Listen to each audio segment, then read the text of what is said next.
You know that person who just doesn't seem to care what anyone thinks? Like, they'll skip the wedding everyone's attending, say no without explaining why, post opinions that make relatives unfollow them, and somehow sleep perfectly fine at night? Yeah, that person everyone whispers about at dinner parties. Welcome. You're about to feel very seen. So here's what's happening.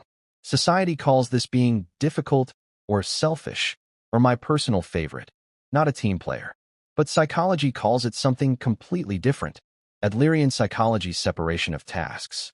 Alfred Adler, the guy who basically invented modern self-help without meaning to, argued that most of our anxiety comes from living in other people's tasks. What does that mean? It means you're over here losing sleep about Karen's opinion of your life choices. But Karen's opinion? That's Karen's task, not yours. The emotional labor you're doing her job for her. Here's the thing though. Your brain is literally wired to care what the tribe thinks because 10,000 years ago, getting kicked out of the group meant death by saber-toothed tiger. That's real. Your amygdala, that's your brain's alarm system.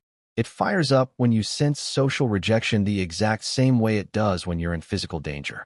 Studies from UCLA's Social Cognitive Neuroscience Lab show that social pain activates the same neural pathways as actual physical pain. Wild, right?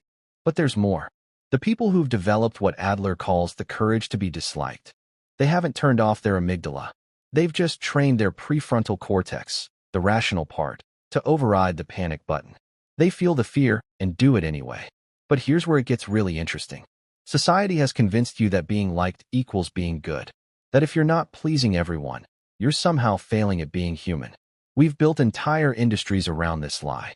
Social media metrics, people-pleasing workshops, books on how to make everyone love you. What if your best life isn't the one where everyone approves? What if the people who matter most are actually attracted to your boundaries, not repelled by them? What if every time you twist yourself into a pretzel to avoid disappointing someone, you're teaching them that your needs don't count? Now, let's be real for a second. There's a difference between having healthy boundaries and being a jerk. Do you say no because it genuinely doesn't align with your values and capacity? Or do you say no because you get off on being contrarian? Do you skip obligations because you're honoring your energy? Or because you secretly enjoy the drama of people being upset with you? One is self-respect. The other is using authenticity as a weapon. One frees you. The other just isolates you while you pretend you chose it. But if you're the type who agonizes for 3 days before declining an invitation, who rehearses, "I can't make it," in the mirror, who feels guilty for having preferences, you're not broken. You're just carrying other people's emotions like they're your responsibility. And here's your permission slip. They're not. You can be kind and have boundaries. You can care about people and disappoint them. You can be a good person and have someone think you're selfish. Those things coexist. The people who get it will stay. The ones who don't, they were never your people anyway. Hit subscribe if you think you're this type, because I'm breaking down more of these socially unacceptable traits that are actually signs of emotional maturity. Real question, what's one thing you stopped doing because you were worried about judgment, and do you miss it?